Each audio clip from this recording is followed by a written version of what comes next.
Guys మనకి unique index అని చెప్పి ఒక కాన్సెప్ట్ ఉంది గైస్. మీకు పేరులోనే తెలుస్తూ ఉంటుంది. యూనిక్ అంటే మీనింగ్ ఏమి, డూప్లికేట్ డేటాని అలో చేయదు అని. ఒకసారి దీన్ని చూద్దాము. నేను ఇంతకుముందు వీడియోలో నేను ఇండెక్స్ని క్రియేట్ చేశాను కదా ఇలాగా. సో ఇక్కడ దీని టైం కూడా చూపించా. సో ఇప్పుడు నేను ఇక్కడ ఏం చేస్తున్నానంటే ఇంకొక రోని ఇన్సర్ట్ చేస్తున్నా.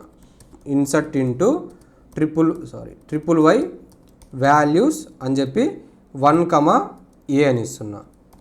ఓకేనా. సో ఇప్పుడు బాగా అబ్జర్వ్ చేయండి గైస్, నేను దీన్ని రన్ చేశా. ఓకేనా. ఇప్పుడు ఇక్కడ ఏమొచ్చింది అవుట్పుట్ చూడండి, లాస్ట్లో గ్రీన్ కలర్ టిక్ మార్క్ వచ్చింది, అంటే ఈ వాల్యూ అనేది మనకు ఎంటర్ అయ్యింది. సో ఒకసారి మనము టేబుల్లో కూడా రన్ చేసి చూద్దాం. సో ఇక్కడ మనకి వాల్యూస్ ఏమున్నాయి, 2 ఉన్నాయి.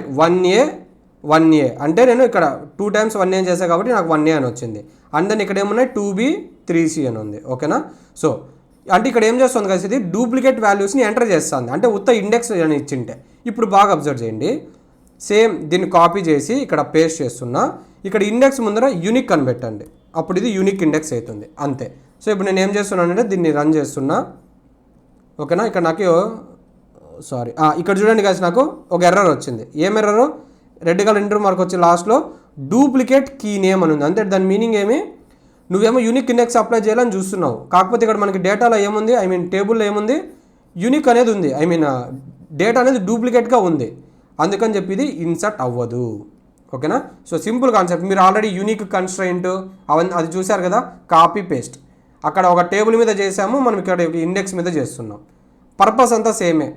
అండ్ అది ఫంక్షన్ చేస్తుంది కదా, డూప్లికేట్ వాల్యూస్ని సింగిల్ వాల్యూస్ అయితే అదొక వాల్యూవే చెక్ చేయడము, ఇలాగ 2 వాల్యూస్ ఉంటే ఆ కాంబినేషన్ చెక్ చేయడము, ఆ కాన్సెప్ట్ అంతా సేమ్ గైస్. జస్ట్ అక్కడ టేబుల్ మీద పర్ఫామ్ చేసాము, ఇక్కడేమో ఇండెక్స్ మీద పర్ఫామ్ చేస్తున్నాం. మీరు బాగా గుర్తుపెట్టుకోవాల్సింది ఏమి అంటే ఈ పర్పస్ గుర్తుపెట్టుకోండి. ఏ టేబుల్ మీద ఇండెక్స్ మనం పర్ఫామ్ చేసామంటే హార్డ్ డిస్క్ నుంచి డేటా ఫాస్ట్గా రిట్రీవ్ చేస్తుంది. ఇలాగా నేను చూపించా కదా, ఫెచ్ టైము అలాగ చేస్తుంది అని.